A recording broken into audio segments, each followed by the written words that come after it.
बच्चों आज हम अध्ययन करेंगे वैद्युत क्षेत्र का, इलेक्ट्रिक फील्ड और वैद्युत क्षेत्र की तीव्रता। वैद्युत क्षेत्र और वैद्युत क्षेत्र की तीव्रता। आवेश के चारों ओर का वह स्थान जिस पर विद्युत बल आरोपित होता है वैद्युत क्षेत्र कहलाता है। एक कोई चार्ज है Q, इसके जो है ये O पॉइंट पे है, इसके चारों ओर का जो फील्ड होगा, जहां जहां हमें वैद्युत बल का अनुभव होता है इसके चारों ओर, वो कहलाता है वैद्युत क्षेत्र, इलेक्ट्रिक फील्ड।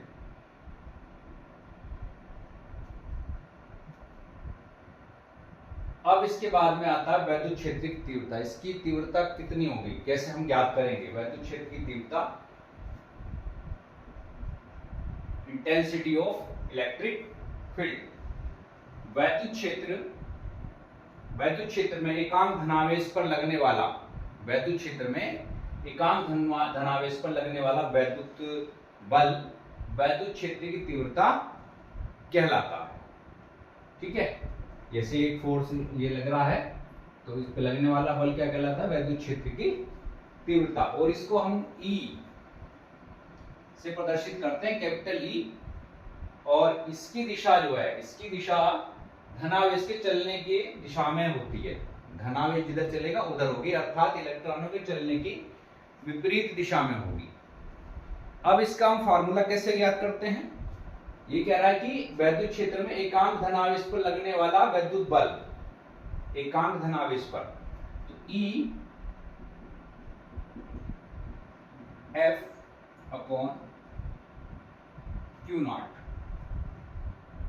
अब यहां से F अपॉन Q नॉट है तो हम यहां पर F की वैल्यू रख सकते हैं E equal to 1 upon 4 pi epsilon naught Q naught upon R square Q naught से Q नॉट चला जाएगा तो E बराबर आ जाता है आपका, यहाँ पर K ले सकते हैं यदि K परावर्तुतांक माना जाए उसके लिए, 1/4 pi epsilon not K Q upon R square. ये आपकी आ गई वैद्युत क्षेत्र की तीव्रता। मात्रा किसका होता है? न्यूटन प्रति कूलम। मात्रा किसका होगा? न्यूटन प्रति कूलम, क्योंकि E बराबर F अपॉन Q नॉट है। और इसकी विमा आएगी, विमा अगर हमें देखनी हो, विमा देख लेते हैं। न्यूटन की विमा क्या होगी? ml T-2 कूलम की 80। तो इसको हम यहां से हल कर लेंगे तो हमारे पास आ जाएगी A-1 ml T-3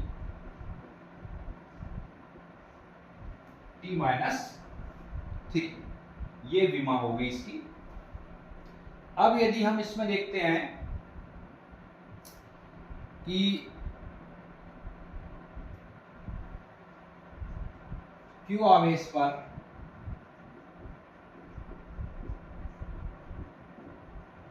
आरोपित बल, Q आवेश पर आरोपित बल कितना है? F है। तो यहां से आएगा F equal to Q naught E। और यदि Q की वैल्यू कितनी मान लें हम? 1 कूलम है इसमें। यदि Q naught equal to 1 coulomb, तब ये F equal to E, F equal to E।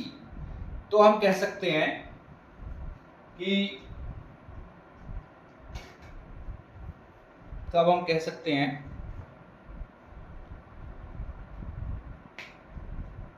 कि किसी वैद्युत क्षेत्र में किसी बिंदु पर, किसी वैद्युत क्षेत्र में किसी बिंदु पर रखे एक कूलम के आवेश रखें एक कूलाम के आवेश, जो एक कूलाम आवेश रखा है उस पर 1 न्यूटन बल लग रहा हो, आवेश पर 1 न्यूटन बल लग रहा हो,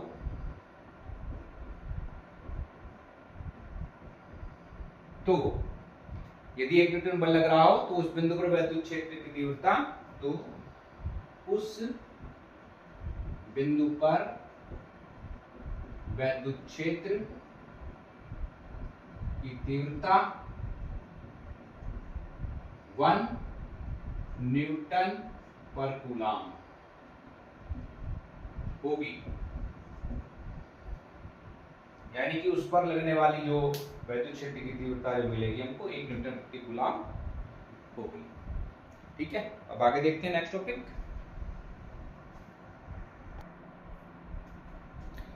अब हम देखते हैं वैद्युत क्षेत्र की तीव्रता की दिशा, उसकी डायरेक्शन क्या होगी वैद्युत क्षेत्र की दिशा।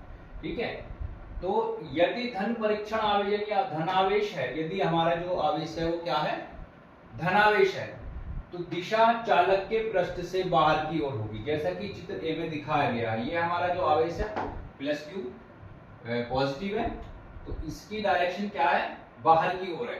ठीक है, और यदि ऋणावेश है तो चालक पृष्ठ के अंदर की ओर होगी। यदि ऋणावेश है तो चालक पृष्ठ के अंदर की ओर जो है हमारी वैद्युत क्षेत्र की तीव्रता की डायरेक्शन होगी। अब हम इसमें देखते हैं कि किसी बिंदु आवेश के द्वारा उत्पन्न वैद्युत क्षेत्र की तीव्रता। एक बिंदु आवेश, इस चित्र सी को हम देख सकते हैं, बिंदु आवेश है हमारा प्लस क्यू। ठीक है, इससे r दूरी पर स्थित एक बिंदु P है जिस पर हमें वैद्युत क्षेत्र की तीव्रता ज्ञात करनी है। तो उस पर हमने वैद्युत क्षेत्र की तीव्रता ज्ञात करने के लिए एक Q नोट धन परीक्षण आवेश ले लिया है। ठीक है, माना प्लस क्यू आवेश ऐसे माध्यम में बिंदु O पर स्थित है जिसका परावैद्युतांक क्या है, K। परावैद्युतांक भी क्या है उसका, K है। और आवेश प्लस क्यू द्वारा उत्पन्न वैद्युत क्षेत्र में O से R दूरी पर एक बिंदु P है जिस पर वैद्युत क्षेत्र की तीव्रता हमें ज्ञात करनी है। तो हमने एक बिंदु P ले लिया है जिस पर वैद्युत क्षेत्र की तीव्रता हमें ज्ञात करनी है। अब माना बिंदु P पर धन परीक्षण आवेश जो है Q नोट है, तब अब चित्र सी से हम देखते हैं कूलाम का नियम यदि हम लगाते हैं, कूलाम के नियम से, कूलाम का नियम क्या है हमारा, F बराबर 1/4 पाई एप्सिलॉन नॉट के Q1 Q2 upon R square Newton में। तो यहां पर हमारा जो आवेश है वो क्या है, Q नॉट है। ठीक है, कूलाम के नियम से Q नॉट पर लगने वाला बल, तो उसको देख लेंगे भैया। F equal to 1/4 pi epsilon naught के Q naught upon R square, Q naught upon R square newton. Equation ये हो गई हमारी 1। ठीक है, लेकिन अब हम वैद्युत क्षेत्र की तीव्रता क्या जानते हैं। ठीक है, अतः बिंदु P पर वैद्युत क्षेत्र की तीव्रता, बिंदु P पर वैद्युत क्षेत्र की तीव्रता, तो E बराबर F अपॉन Q नॉट, और यहां पर F की वैल्यू रख देंगे 1/4 पाई एप्सिलॉन नॉट के Q naught upon R square. ठीक है, इंटू Q नॉट से Q नॉट कैंसिल, तो E बराबर 1/4 पाई एप्सिलॉन नॉट के Q अपॉन R स्क्वायर। ये आपकी आ गई वैद्युत क्षेत्र की तीव्रता न्यूटन प्रति कूलाम।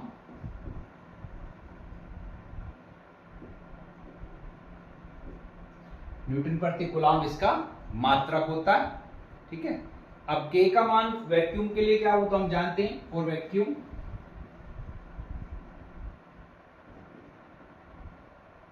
k equal to 1। तो ये फार्मूला जो थोड़ा सा अंतर आ जाएगा, 1/4 pi epsilon naught q upon r square. ये आपका आ गया वैद्युत क्षेत्र की तीव्रता न्यूटन प्रति कूलम प्रति कूलम। और यहाँ पे हम देखते हैं, अगर 1/4 पाई एप्सिलॉन नॉट की वैल्यू भी देख सकते हैं, where 1/4 pi epsilon naught equal to 9 into 10 की पावर 9, 9 इंटू 10 की पावर 9 न्यूटन मीटर प्रति कूलम, न्यूटन मीटर स्क्वायर प्रति कूलम स्क्वायर। यहाँ पर 1/4 पाई एप्सिलॉन नॉट की वैल्यू कितनी होगी। अब हम देखते हैं कि यदि वैद्युत क्षेत्र उत्पन्न करने वाले बिंदु O पर स्थित आवेश माइनस Q होता, यदि यहाँ पर प्लस Q ना होकर माइनस Q होता, या प्लस Q है, प्लस Q की जगह अगर माइनस Q होता, तब P पर वैद्युत क्षेत्र E की दिशा जो है PO की ओर होती, PO की ओर, यानी कैसे होती, अंदर की ओर होती। जब ऋणात्मक होता है तो अंदर की ओर होती है, जब धनात्मक होता है तो बाहर की ओर होती है। जैसे हमने उस तीर से दिखाया, अगर माइनस होता तो ये तीर इधर की तरफ लगता। अब यदि किसी स्थान पर बहुत सारे हैं, कई सारे बिंदु आवेश लगे हुए हैं, यानी कि Q1 Q2 Q3 up to Qn तक लगे हैं, बहुत सारे हैं, तो वैद्युत क्षेत्र के सभी बिंदुओं के लिए, यानी कि जो वैद्युत क्षेत्र बनना सभी बिंदु Q1 Q2 Q3 Q4 Q5 जितने भी हैं, सबके लिए उनके जो वैद्युत क्षेत्र की तीव्रता के लिए मान कितने आएंगे, E1 E2 E3, इस तरह से इनके मान निकलते चले जाएंगे। यानी कि यहाँ पे E1 E2 E3 एक एक बिंदु के लिए बनता चले जाएगा। और फिर क्या होगा, उसका जो संपूर्ण वैद्युत क्षेत्र की तीव्रता होगी, अतः वैद्युत क्षेत्र की तीव्रता E1 E2 E3 up to En तक का योग के बराबर होगी, यानी कि उनको सबको टोटल कर देंगे, E1 plus E2 plus E3 equal to मतलब प्लस En, सबको जोड़ के उसका जो हम टोटल वैद्युत क्षेत्र की तीव्रता ज्ञात कर लेंगे। अगर बहुत सारे अवयव लगे हुए हैं,